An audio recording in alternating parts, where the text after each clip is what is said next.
I've pretty much since Apple II's existed been interested in playing games. So since I was a kid, I've known that either I wanted to run a candy factory because Willy Wonka was my favorite movie growing up, or run a game shop. So that was sort of the inception of the idea. Had no idea that this was all going to turn into Blizzard.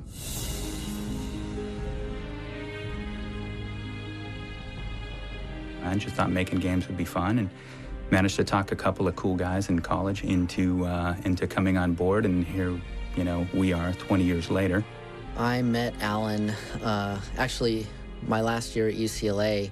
I noticed that there was this guy in both of my classes, and there was one day Alan and I both showed up early to the computer architecture class, and I saw him, and I thought I'd be really smart because I thought he looked Israeli. I said, "So, where in Israel are you from?" And he looked at me kind of puzzled. He said, "What?" I said, "Where are you from?" And he said, "Oh, I'm from Egypt." I don't remember that, but that's the one Mike tells. The one I remember is we were sitting side by side at UCLA in one of the computer labs, and I had gotten up to go get a cup of coffee, go to the bathroom, and I had locked my computer system. And when I came back, I sat down, I typed in my password, the system unlocked, and I kept working. And this guy sitting next to me, who I didn't know was Mike, turned to me and he said, "Hey, how'd you do that?" And I said, "Do what?" He said, "While you were gone, your system unlocked itself and I relocked it using my password." And so it turned out, and what are the chances, Mike and I were both using the same password to lock our computer systems. He graduated slightly before me, about 3 months, maybe 6 months, but he kind of knew what the plan was, and he was down here in Irvine working at Western Digital. He got it in his head that I should quit my job at Western Digital and go into business with him making games. Much to the chagrin of his parents, his father in particular thought it was crazy to leave a good job for this crazy startup with a 22-year-old kid, but I think his dad knows he made the right decision now. I borrowed $15,000 from my grandmother. $10,000 went into the company, $5,000 went into my bank account, and that's pretty much what I lived off of for the next 2 years. Frank is a similar story. We were also both in the computer science department. I attended UCLA to study computer science and engineering, and while I was there, I was fortunate enough to meet Alan Adham through a mutual acquaintance. We had an AI class together, artificial intelligence, and it was so boring. It was so boring that I used to ditch all the time, and I'd go to Ackerman Union at UCLA and play video games. I would always see the same guy there. He had the same AI class. I think we saw each other like the first day and maybe on test days, and that was about it because we were both always ditching and playing video games. When I was growing up, I always felt like I wanted to make computer games, but I really had no idea how to go about doing it. Alan also knew that he wanted to make computer games, but he knew exactly how he wanted to go about doing it. And right after Alan graduated, we happened to chat on the phone, and he said, "Frank, I want to talk to you about what I'm doing next. I want you to be a part of it." And he invited me to come make computer games with him. I left my job at Rockwell, and I came to work with Alan, and that was actually the first time I met Mike Morheim. Was the first day. We built desks together. That was our first day. It was a very small space, about 600 square feet, and right out the gate we started working on ports of Amiga and Mac titles, which was actually really great exposure for us because having never authored code for a computer game before, this gave us a huge code base to look at. There was this attitude that it didn't matter what our project was, we were going to learn how to do it, and we could learn anything that we set our minds to. Initially, we were called Silicon and Synapse. Silicon, the building block of the computer, and Synapse, the building block of the human mind. Computers, brains, creativity, technology, nobody got it. What we actually got over the phone was, silicone, isn't that what you put in women's breast implants? And what the hell is a synapse? You know, when we first started, we just had this idea that we were looking for smart, passionate people who loved games, loved learning about game development. We just wanted to make great games. It was really as simple as that. Our biggest criteria was we wanted kind of cool people who we thought would vibe with the company who played video games, and that applied to everybody. I think that sort of the pre-Warcraft Orcs and Humans era of Blizzard really allowed us to grow the talent pool at the company. We hired our first 3D artist. His name was Joey Ray Hall. Our early hires in the art group were like, I think Sam came in, Sam Wise. I saw an ad in a newspaper. It said, make art for video games. And that was all it said, really descriptive. I think a programmer wrote it. Computer programming, we just wanted guys who were really into games and really into computer coding. Bob came in, he was obviously a D&D geek and an excellent programmer. I walk in my I Love Toxic Waste t-shirt with a Tasmanian devil on the front, shorts and a t-shirt, sandals, and apparently it struck a chord with the three guys there. So I came in for the interview, and the first thing I saw was this cute little receptionist named Frank Pierce. At the time, they had me answering the phones. And honestly, I don't think I'm the best person to be answering the phones because I don't always have the most pleasant personality. He opened up his mouth and said, "Yeah, can I help you?" And I said, "Yeah, I'm here to see Alan Adham." And he said, "Well, Alan's on a meeting. Can you talk to Mike?" And so I met with Mike. I had my portfolio of art, which basically consisted of every single piece of art I had framed on the wall. I just threw into a big case, brought it in. And after that, he showed it to Alan, and they offered me the job there. They hired me to work on rock and roll racing. Written for the Super Nintendo. It was a new version of RPM racing that the company had done as one of their first startup games. And we were, I think, the first American developer to develop and release a title for the Super Famicom. And we did it, we literally were using untranslated Japanese documents. Rock and roll racing? I didn't work on that. When I started, it was just sort of a normal racing game, and very much just a evolution of the RPM racing we had been doing. It was also kind of funny because we knew that race car games should have cool driving music. And before rock and roll racing, nobody had really used rock music at all. So I programmed rock and roll racing using assembly language for a 6502 processor. Heme, heme, heme. We added spaceships and space aliens and all sorts of laser car sort of stuff, and we just kind of evolved it into a little bit cooler style of a game. Again, some of the Blizzard influence developing there, where instead of doing the normal cars, we made rocket cars with lasers and guns and that kind of stuff. And that, plus the fact that it was an excellent game, Rock and Roll Racing took Racing Game of the Year that year. So the first SNES title that I worked on in earnest was Lost Vikings, and we had almost everyone in the office working on that project. When I started on Lost Vikings, there were about 100 Vikings you could control. Some that would raise up ladders, someone that would throw torches, all that sort of thing. It was very PC game oriented. We were sort of inspired by Lemmings, a little PC game where you had a ton of little guys and they would just kind of walk around the screen. And so we decided to make it a little bit more friendly for the Super Nintendo, and we dropped it down to 5 characters, then to 4, then to 3.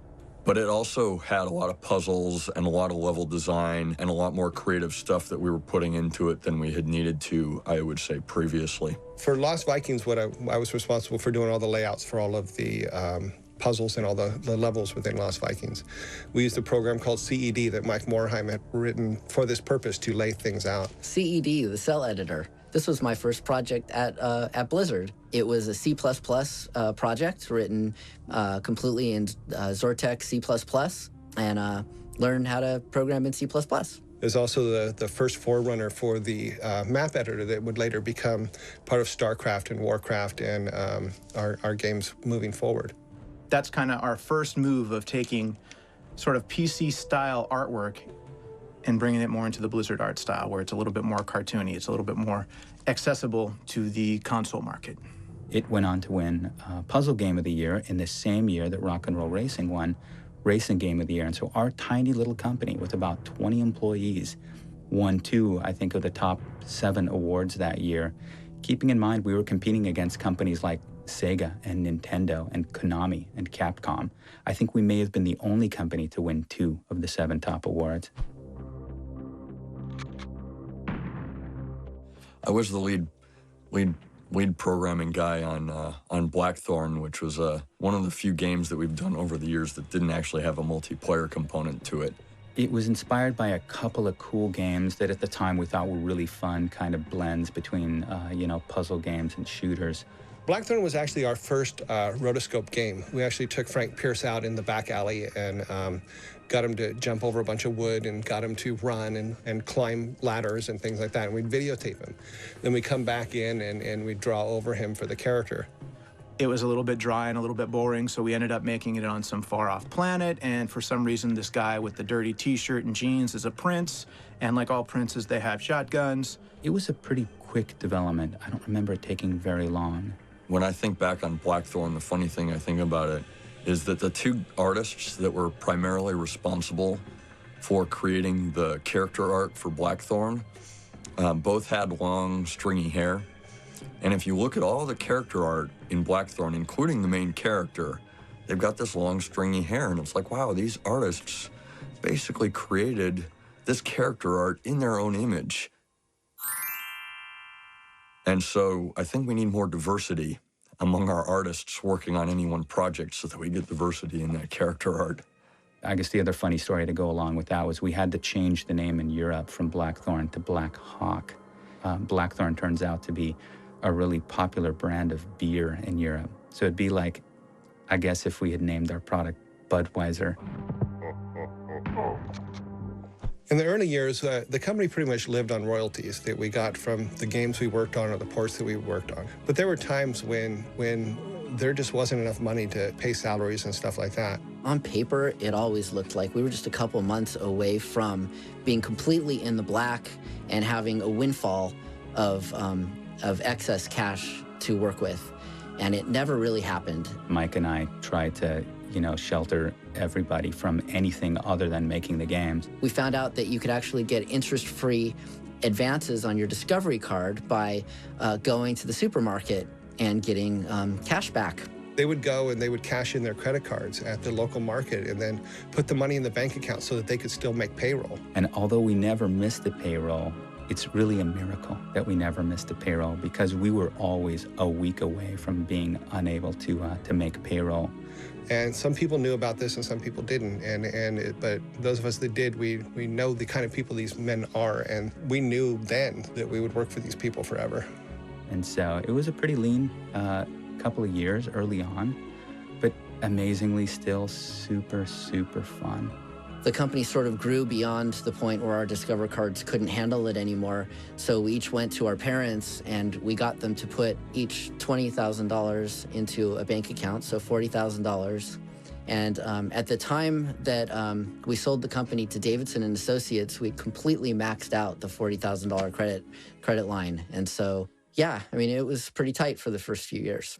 So that was a period where we were transitioning from being a third-party developer where we would make products for other companies based on their ideas. The next step up was being sort of a joint developer where we would take our own concepts and pitch them like Lost Vikings. And then we decided we wanted to try self-publishing, and we had started with Warcraft. The idea there was that it would still be published by an established publisher who had distribution, but we would control the packaging, we would sort of control the marketing, and our name would go on the front of the box. In the middle of that process, Bob and Jan Davidson came along.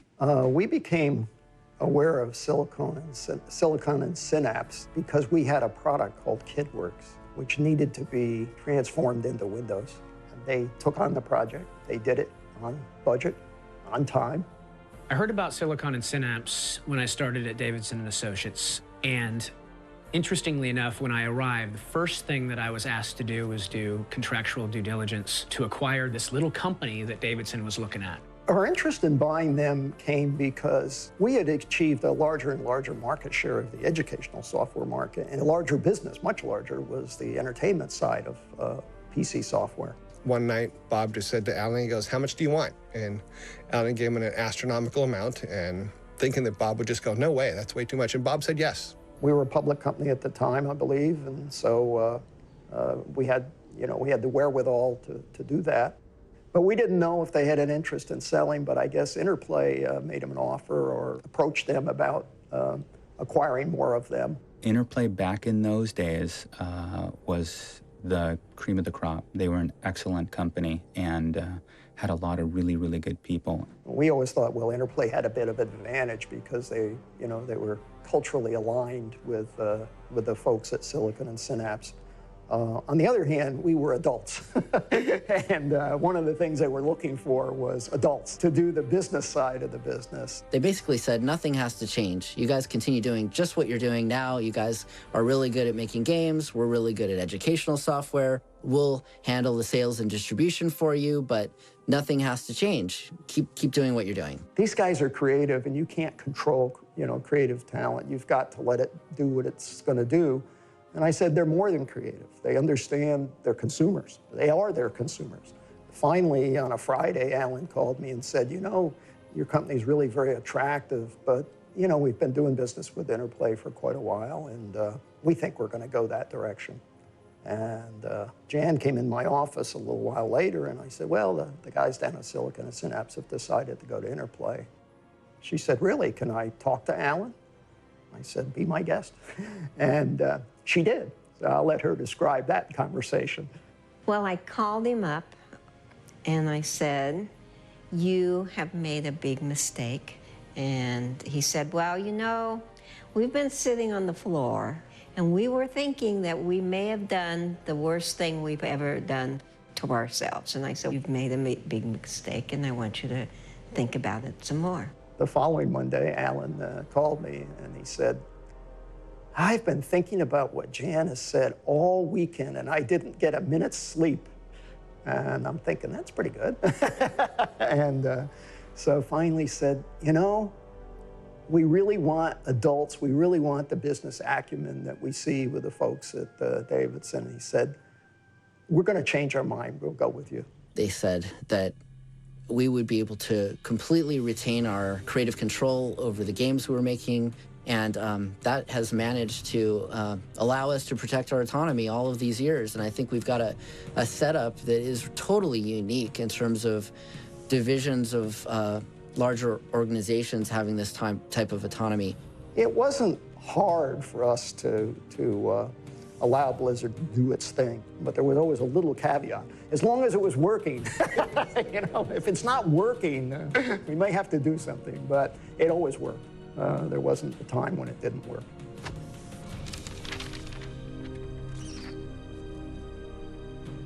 Well, I think any name change for our company was destined to be better than Silicon and Synapse. At some point, Alan decided we need to change our name. So there was this sort of brainstorming effort, and we wound up with Chaos Studios, which we felt was pretty representative of our development process, which I'm told is still pretty representative of our development process. A lot of people thought it said Chouse or Chads.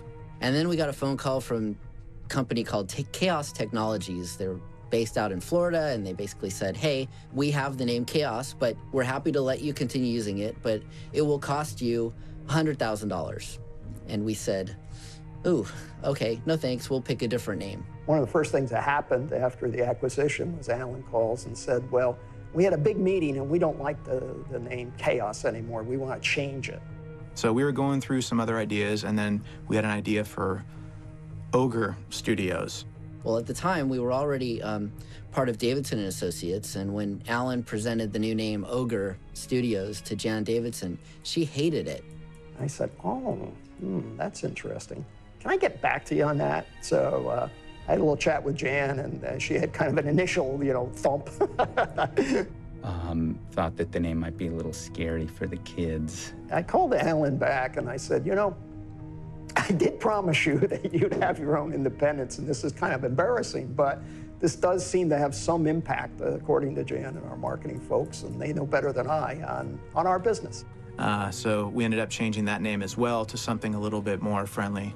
And I think the way we figured it out was Alan came in one weekend with 7 words he picked out of the dictionary. Midnight Studios was one, which sort of sounds like a porn company maybe, and Blizzard Entertainment, which came up clean, and thankfully we navigated all of those mediocre and sometimes bad names and wound up with a really awesome name like Blizzard. We went from boobies to ogres to chads to Blizzard.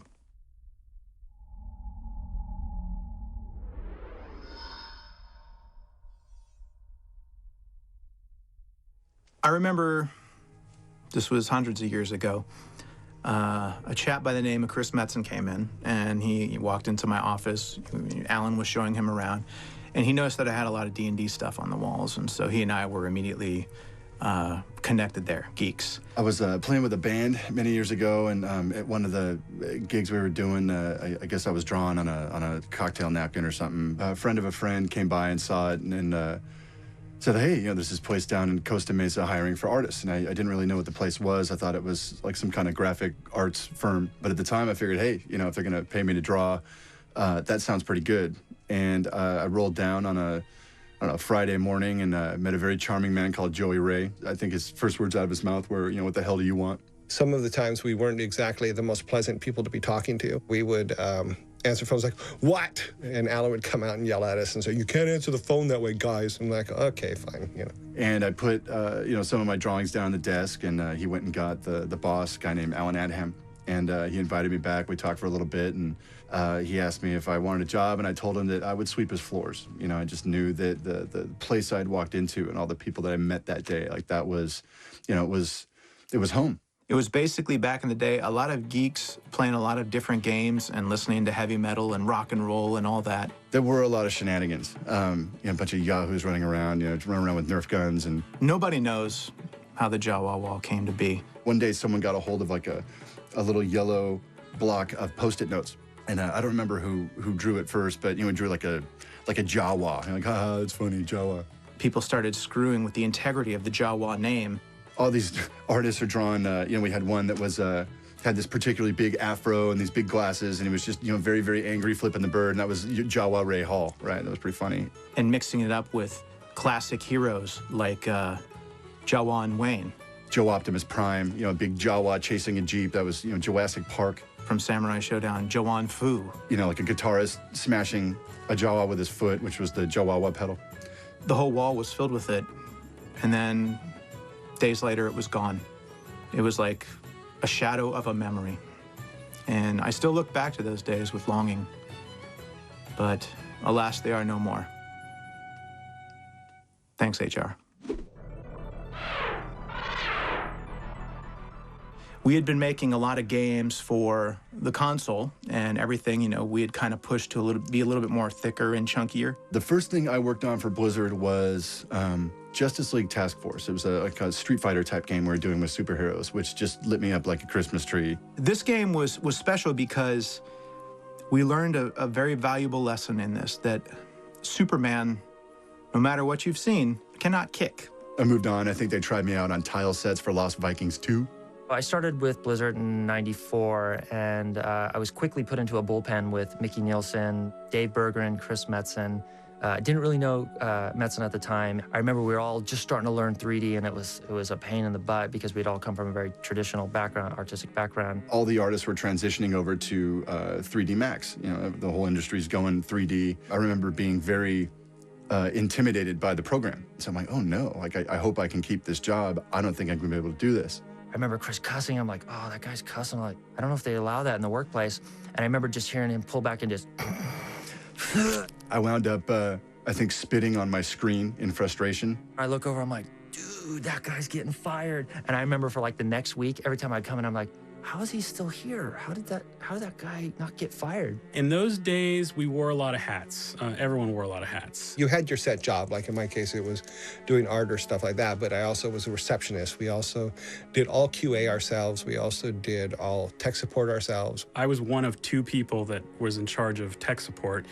So we would basically take telephone calls during the day, tech support calls during the day. And then in the evening, we'd go to Fry's or Micro Center or whatever and pick up hardware to come install on people's computers. So we did a lot of stuff. Any time that you could do more than one thing, it was always appreciated, and we always just jumped in. That's the way we were. You'd have artists working on Death and Return of Superman one day, then working on Justice League Task Force the next day, and then starting up this new little game, I don't know, what is it called? Warcraft!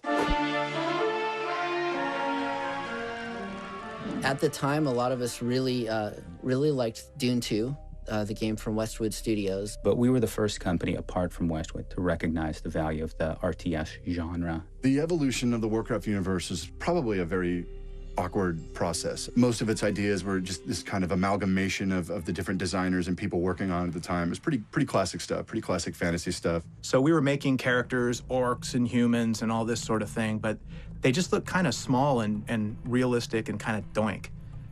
One of the reasons was because they were small and doink. Sam Didier and, certain of the other, lead artists kind of got involved.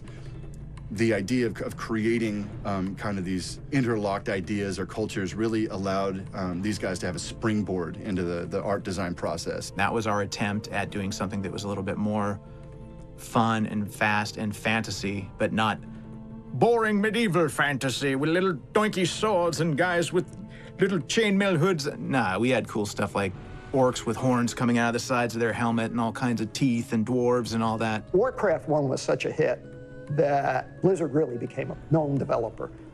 Everybody in the industry went, wow, it became Game of the Year, and that raised a lot of eyebrows. And the second year, they weren't any longer the new kid on the block. Around the time that we started jamming Warcraft 2, I remember feeling very intensely that, wouldn't it be fun to blow this thing out, really, to have multiple kingdoms and continents and, more races involved, each with their own kind of distinct flavor and history. Ultimately, there were many years between, Warcraft 2 and Warcraft 3. We had cut our teeth on a few other, game types or universes that allowed us to grow and really get our, storytelling values in line. So by the time Warcraft 3 really came about, we were ready to attack that thing. We knew who we were as artists. We knew who we were as storytellers. And the ideas came much freer and much clearer. And it definitely had heart. The cinematics were fantastic. I, in some ways, still feel like those cinematics were the high watermark for the industry.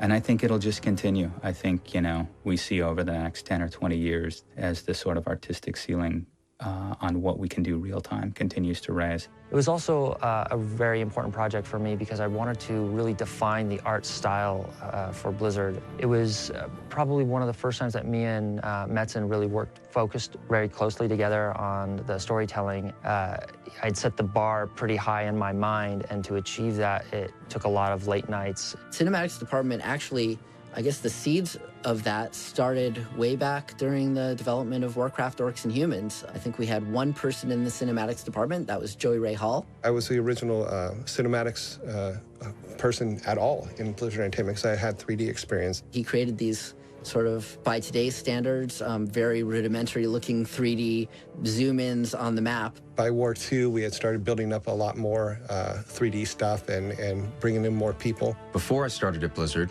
I was going pre-med, and a buddy of mine was working at Blizzard and kept telling me, you got to check this thing out. And I remember walking into the office on Red Hill and thinking, okay, this is home. This is the coolest place ever. Why would I ever leave? Cinematics department was created round about the time of Diablo 1. We set out to basically prove ourselves. We did the intro to Diablo 1. And at the time, it was pretty cool. I look back on it now and cringe, but I guess it was pretty cool. Hello, my friend. Stay a while and listen.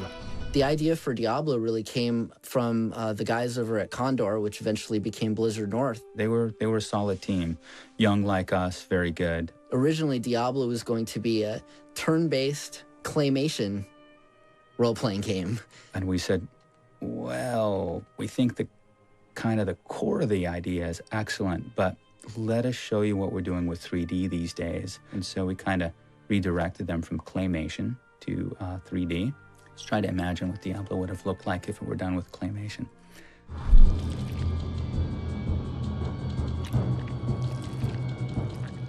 Diablo seemed a a little dark to me. But by that time, I was not going to question the Blizzard. I mean, we'd already had 2 products, each which went #1. That wasn't a coincidence. With Warcraft 2, we offered network play, and what happened was people wanted to be able to play it over the internet, but we hadn't actually provided facilities for that. So with Diablo, we decided that we should be providing that matchmaking functionality, and that was really where the original idea for Battle.net came from. We always talked about one-button access. We wanted to be able to just push one button and be playing with your friends, and to be simple, and to not have to enter IP addresses and all kinds of stuff like that. A really easy way for people to find each other and share the gaming experiences that they wanted to play together. For us, it was a no-brainer because every day after work, and during work, we'd be playing either Samurai Showdown or Street Fighter or Mortal Kombat, and there was just no more satisfying a feeling than whooping your friend versus whooping a computer AI. One of my claims to fame is I actually defeated Roman Kenny in Street Fighter 2 using my feet. And I would also make sure that after that game, anyone else who wanted to play me played with the foot controller. So they got my funk on their hands, and they were kind of playing like, And so I would defeat them too. Defeat. Look at that. So we had done Warcraft 2, and we were going to start working on a space-based RTS game. What geek amongst us, didn't grow up wanting to work on Star Wars? So StarCraft was an opportunity to, dig out a different kind of space opera. Yeah, it was just a whole bunch of us just throwing crazy ideas around until ultimately you had the Zerg and the Protoss, and the cinematics department was just getting up off the ground. We knew we wanted to make cinematics. Thing was, there really was not a fleshed out story for the game yet. What we decided to do was create some pieces that could be used in a variety of ways.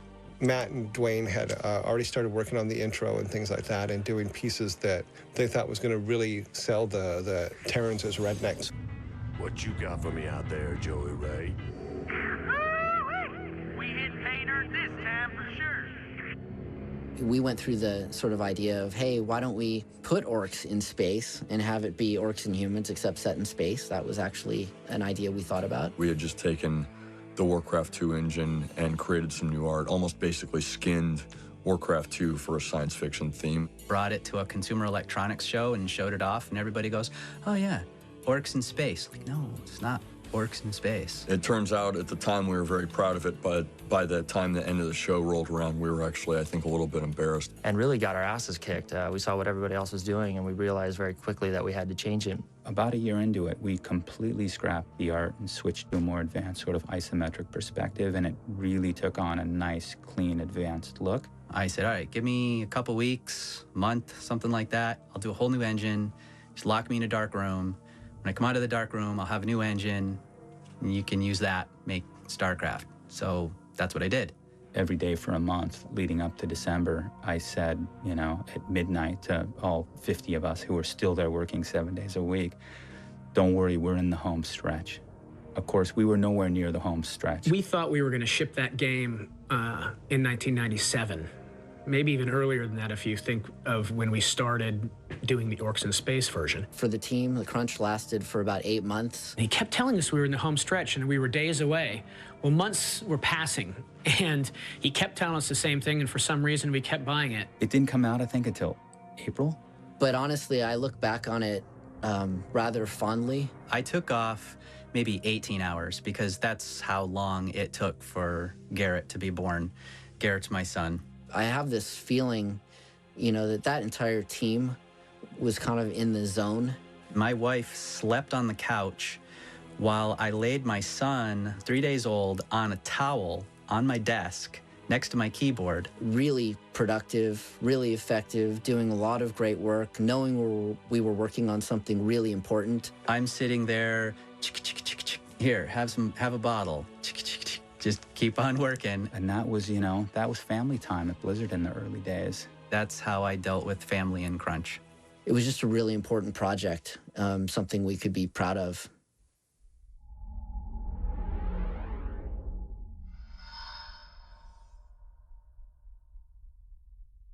When we first started working on World of Warcraft, it really was sort of the natural evolution of things. At the point that we decided to really do it, we were, already knee-deep in the development of Warcraft 3. We kind of envisioned one day we would want to bring the universe of Warcraft to life in sort of a persistent universe game that you could be an individual character within this living, breathing world. It was a very organic thing to look at the world that was taking shape in terms of the Warcraft 3 product and really translating those ideas to a much more open-ended, real-time world. So in many ways, they were kind of co-developed. The team got behind it, and we started to, figure out, well, how do we want to build this MMO? What do we want to do different? We wanted something that was a little more faster-paced action, less grind involved, so that you're not sitting around waiting. I remember when we first started on World of Warcraft, and it was this vast, rich, colorful world.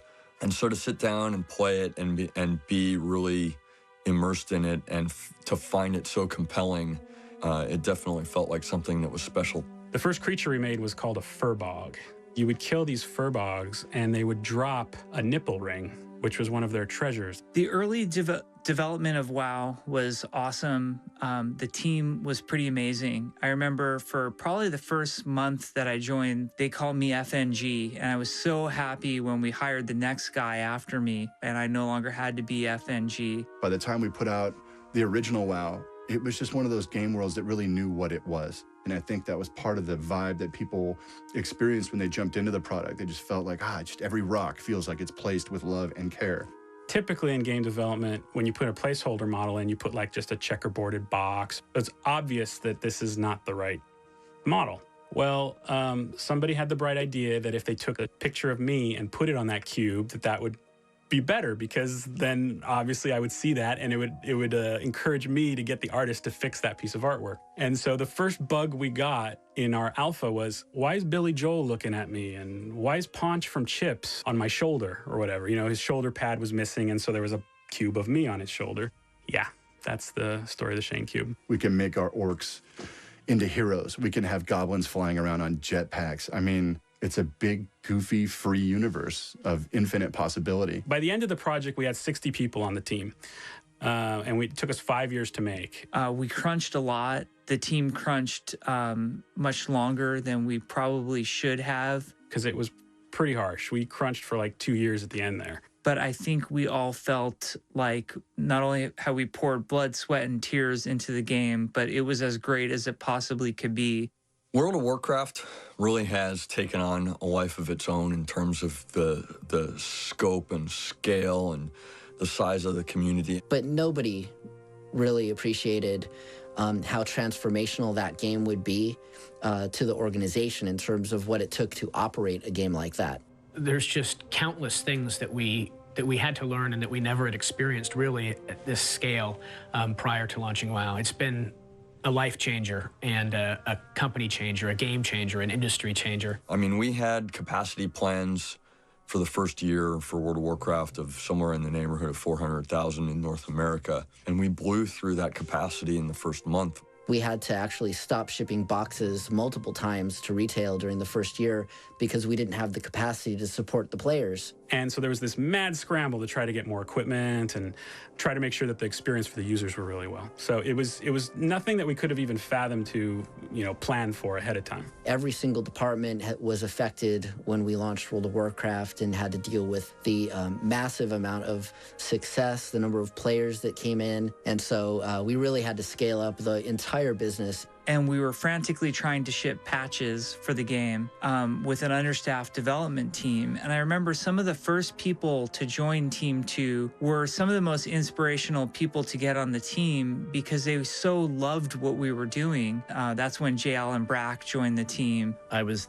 brought in to be the senior producer for the art team. Been a huge fan of Blizzard for all the way since back in the Warcraft 1 days. Played a lot of multiplayer Warcraft 1, a lot of Warcraft 2. There was such energy that these people were bringing. They kind of brought the message with them. Do you guys realize how awesome the game you made is? I feel like all of the new talent brought life back to WoW after we were sitting there licking our wounds after the rough launch. even back then, even when we blew through our capacity in the first month for our first year, I don't think that any of us had any idea that we would be hitting the 1 million active player mark, the 2 million active player mark, the 5 million active player mark, and then to have surpassed a 10 million active player mark was far and away beyond, I think, almost everyone's expectations. The lore story of Adham saying, one day this game will have 1 million subscribers, and everyone just, that'll never happen. If there's anything that that we've learned in our time here, it's that we're not great at predicting the future.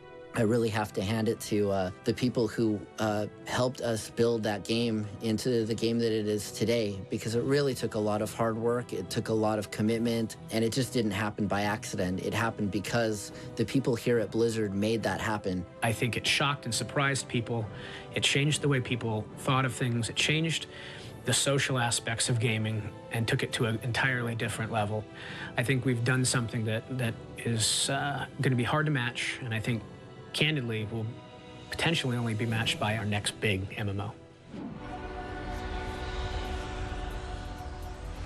Hey, my name's Chris Siggety. I'm production director on StarCraft 2. My first job here was in QA. I was actually going to college at the time, wanted a summer job, and what brought me to Blizzard was gaming. So StarCraft 2 was a huge undertaking, and the first step in it was figuring out that we wanted to do StarCraft 2. It took 12 years between the time we released the first StarCraft and got around to start delivering StarCraft 2. Oh yeah, when did we start on StarCraft? What was it, 7 years ago? What, 7? What I remember about it is the leadership at that time sat around and decided, yes, we're gonna make StarCraft 2, and I still think I have this document, which was, okay, we're going to make StarCraft 2. What is StarCraft 2? StarCraft 2 is going to harken to the legacy. It's going to largely feel like and play like the original game in 3D, of course. And then we're going to do something really cool with single player, and we're going to do something really cool with the online service. You know, storytelling is a really important component of all the games that we make also. With StarCraft 2, we recognized that that was going to be important, and we really built on that whole flexible storytelling experience. The team is fantastic. We've got really a very strong personality helping lead the team, which is Sammy, and he's got just such a great ability to influence people in a very positive manner. You had to have a real dedication to rise up before the crack of noon and show yourselves, and that's difficult. As you all know, all artists are designers, so we can also design our own games. But we have designers here now to help us out. Well, I started out, working for Rob Pardo on StarCraft, and we did, the stuff on units and structures. We got to work on missions and this sort of thing, and then I got a chance to sort of take over more of a leadership role on StarCraft 2, and we hired a bunch of guys, put together a balanced team, and really started trying to put the game together. I wrote the AI for everything, actually. StarCraft 1, a lot of 2. I've always been looking for ways to make the computer not cheat. In StarCraft 2, we've completely eliminated all forms of cheating, all forms of effective cheating. You cannot tell the difference between a human and the computer anymore. We were trying to remake this classic game that we've all been playing, off and on for 10 different years now, and I think there was a lot of legitimate fear and dread on the development team that we could accomplish this task, that we could actually make a game that was hopefully worthy of the StarCraft name. One of the best PC games of all time, probably the best strategy game of all time. When we started on StarCraft and released it, I think everybody knew it was a fun game and had high hopes for it. I'm really proud of what we delivered from a storytelling experience for StarCraft 2. And, the multiplayer experience is awesome as well, and the Battle.net experience is awesome as well. To see how far StarCraft went was really incredible.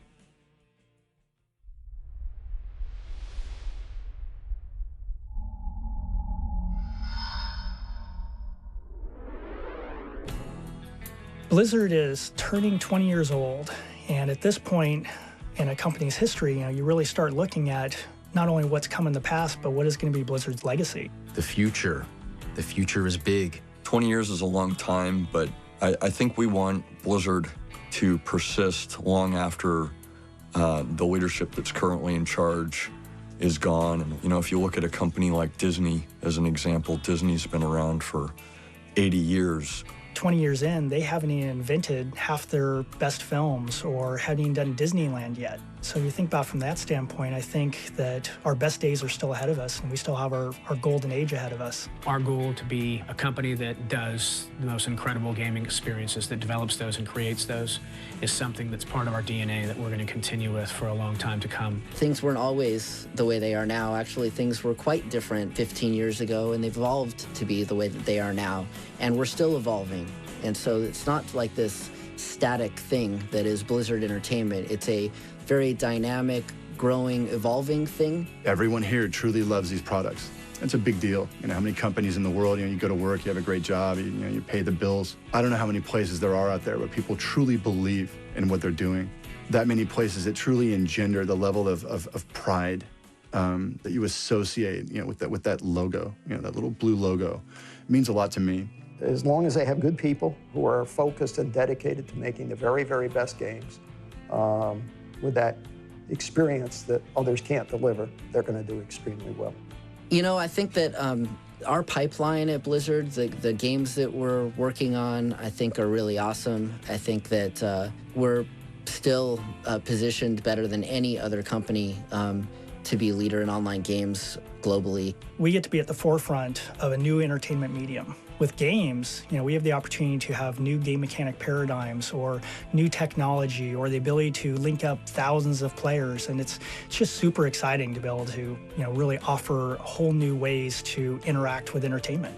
After all of the change that has occurred in our company and all the growth, the globalization, it's a very different kind of company these days as it was, way back in the day. The growth and complexity and scale of the games we're making, that has been outpaced by the number of people around the world that are interested in playing our games. A big part of what Blizzard wants to do is to make our great games available to as many people around the world as possible. I think one of the things that's really cool in our offices around the world is the amazing amount of diversity that we have with the people there, but who all share the passion around the products and who love the Blizzard culture.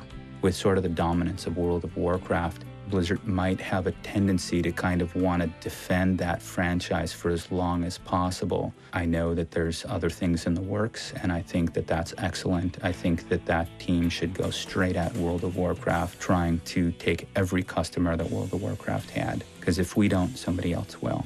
I think it's more important than ever that all of us that have been at Blizzard for a long time, that we really take the time and talk to the new employees and teach them about our culture, teach them about our values and tribal knowledge, and make sure that we stay Blizzard.